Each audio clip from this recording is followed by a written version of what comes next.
Hello, in this video I will show you how to set up VPN on Motorola Moto G04. So we have to start with opening your Google Play Store, then click on search bar and type in Turbo VPN and click search.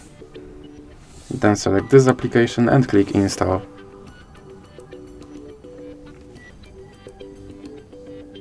Now you can choose open and here click on agree and continue.